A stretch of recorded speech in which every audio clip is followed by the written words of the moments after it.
Meet a glowing Rebecca, pregnant with twins, 2 brothers, 1 blessing. The older twin will serve the younger. What happens when 2 brothers, destined for greatness, clash in a web of deception, rivalry, and divine purpose? This is the story of Jacob and Esau. Genesis chapter 25, verses 27 to 28. The boys grew up. Esau was a skillful hunter, a man of the field, while Jacob was a quiet man, dwelling in tents. Isaac, their father, almost blind, loved Esau because he ate of his game, but Rebekah loved Jacob. "Jacob," Esau shouts, "brother, I am starving. Let me have some of that red stew quickly." Jacob lifts his gaze slowly, a smirk playing on his lips. He pauses for a moment, as if calculating, then calmly says, "First, sell me your birthright." Esau, confused and irritated. "What? My birthright? What use is that to me if I die of hunger right here?" Esau collapses onto the ground beside Jacob, clutching his stomach. His voice weakens, almost pleading. "Give me the stew." Jacob leans forward, his tone soft but cunning. "Swear it to me. Swear that your birthright is mine." "Fine," Esau said. "You can have my birthright. Now give me the stew." In that moment, Esau traded his destiny for a fleeting satisfaction, and Jacob's path to power was set in motion. Hunger, exhaustion, desperation. For Esau, the hunter who lived by his strength, this day would mark the beginning of his downfall. Esau's lips curl into a weary but satisfied smile as he lifts the bowl to his mouth, savoring the first steaming spoonful of the rich, fragrant stew.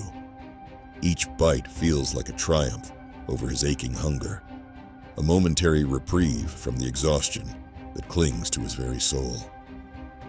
He eats greedily, unaware of the weight of the choice he has just made. Near the entrance of the tent, Rebekah stands quietly, her figure partially concealed by the shadows. Her ears strain as she overhears Isaac's weak, trembling voice, laden with urgency. "Go, prepare a meal for me, so that I may bless you before I die." The weight of his words hangs heavily in the air, and Rebekah's eyes widen with determination. Without a moment's hesitation, she turns and rushes to Jacob, her expression a mix of urgency and resolve. Her steps are swift but calculated, each one echoing her plan to rewrite the course of destiny, knowing full well the stakes of what is about to unfold. Rebekah moves swiftly toward Jacob, her eyes blazing with urgency. She leans in close, her voice a tense whisper. "Listen carefully, Jacob. Your father is about to bless Esau, but we must act quickly. You will take the blessing instead." Jacob freezes, his brow furrowed in doubt. His voice trembles as he replies, "But what if he discovers me? I'm not Esau. If he realizes the truth, I will bring a curse on myself instead of a blessing." Rebekah's gaze sharpens, her determination unshaken.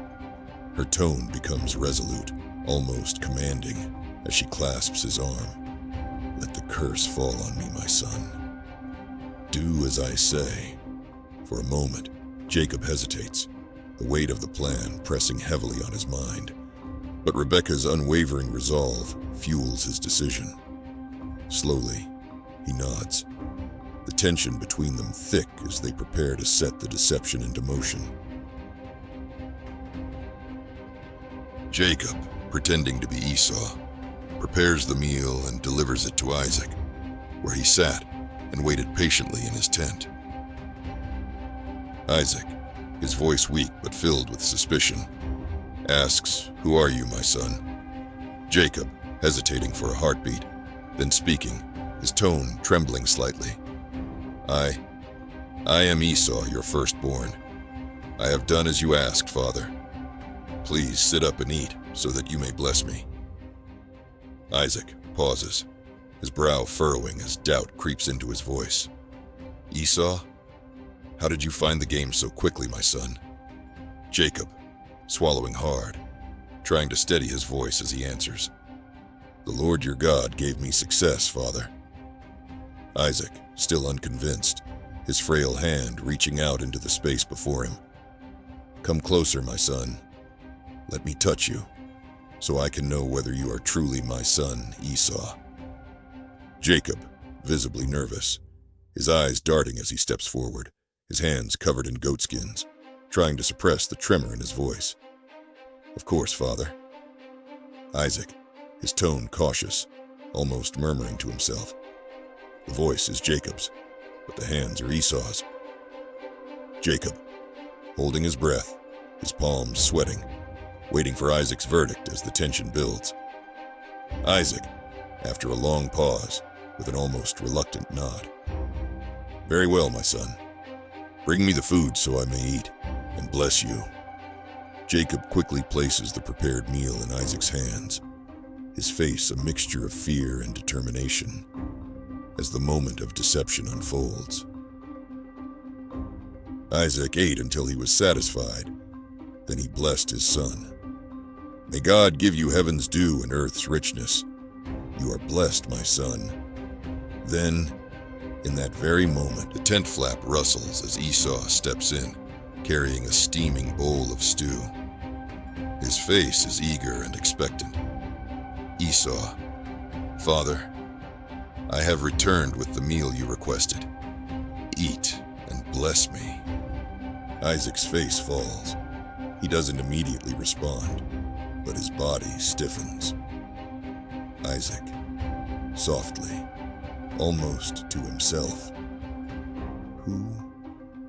Who are you? Esau, confused, stepping closer. It is I, Esau, your firstborn. I have done as you asked. Isaac's trembling increases. He takes a sharp breath, his voice breaking. Isaac, voice filled with dread. Then who was it that came before you? Who brought me the meal and received the blessing? Esau freezes. The bowl slips from his hands, shattering on the ground, the stew splattering across the floor. His breathing quickens as the realization dawns. Esau, crying out in anguish. No, this cannot be. Jacob. It was Jacob. He falls to his knees, gripping his head, his voice raw with pain. Esau, pleading. Bless me too, my father. Is there no blessing left for me? Isaac sits trembling on his bed, his hands shaking violently. His expression is a mix of disbelief and devastation as the truth dawns on him. Jacob had successfully deceived him.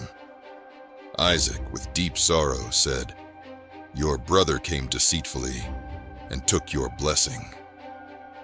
Esau's face contorts with anguish as he falls to his knees, shouting, Bless me too, my father. Do you have only one blessing? Bless me too. Isaac, in a low, trembling voice, I have made him lord over you. I have given him all his brothers as servants. What can I do for you, my son? Genesis chapter 27, verses 39 to 42. Isaac, his voice still trembling with the weight of prophecy, said, Your dwelling will be far from the earth's richness and the dew of heaven above. You will live by the sword and serve your brother, but when you grow restless, you will break his yoke from your neck. Esau stands stunned, rage bubbling under his breath. The blessing meant for him was stolen. Jacob has deceived their father and taken what Esau believes was his destiny. Esau's heart hardens with fury. He vows, When my father dies, I will kill my brother Jacob. But Rebekah, their mother, hears of this murderous plan. With urgency in her voice, she warns Jacob, "Flee to your uncle Laban in Haran, my son. Stay there until your brother's anger subsides." And so, the tale of betrayal and broken brotherhood unfolds. Two brothers torn apart by blessings and curses. A family fractured by deceit. After some time passed, Jacob looked up, and there he was, Esau, approaching with 400 men, like a storm on the horizon. The weight of their history pressed on Jacob's chest. Jacob appeared worried. Fear and guilt swirled in Jacob's heart. Could this be the end, or could it be the chance for forgiveness? Jacob begins walking toward Esau, bowing 7 times as he draws closer, his face full of humility and sorrow. Each step, a silent plea for mercy. Bowing 7 times before his brother, Jacob honored him, acknowledging the years of betrayal and hurt. Suddenly, Esau breaks into a run, his arms wide. In an instant, he embraces his brother, holding him tightly. Not with anger, but with love. He embraced Jacob, held him tight, and kissed him. Years of pain melted away in that moment, and they both wept. The brothers stood there, tears streaming, surrounded by their families. In the place where fear once ruled, forgiveness now stood. A brother's rage turned to love, a broken bond healed by grace. The story of Jacob and Esau carries several timeless lessons. 1. The consequences of deception. Deception may bring temporary success, but it often leads to lasting consequences. Jacob's trickery, orchestrated by Rebekah, secured him the blessing, but caused division in the family and years of estrangement. This teaches us that dishonesty often comes with a heavy price. 2. The danger of favoritism. Favoritism can create division and pain within families. Isaac's favoritism toward Esau and Rebekah's preference for Jacob fueled the rivalry between the brothers. This reminds us to treat others fairly, especially within families, to prevent resentment and conflict. 3. The value of responsibility and choices. Short-sighted decisions can lead to regret.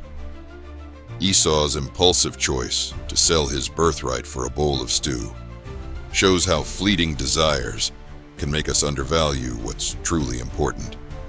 So think carefully about the long-term impact of your decisions. 4th, God's sovereignty and grace. God's plans prevail despite human failures. Despite Jacob's deception and Esau's impulsiveness, God worked through their brokenness to fulfill his promise to Abraham. This teaches us that God can use even our mistakes to accomplish his greater purposes. The power of forgiveness. Forgiveness can restore relationships. In the end, Esau forgave Jacob when they were reunited after years of separation. Genesis 33. This act of grace reminds us of the healing power of forgiveness in our relationships, even after betrayal and conflict.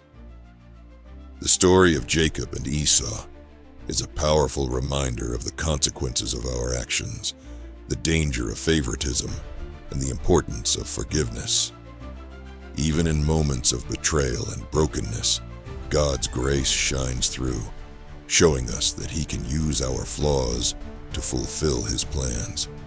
Let this story inspire you to value what truly matters, make wise choices, and seek reconciliation in your relationships.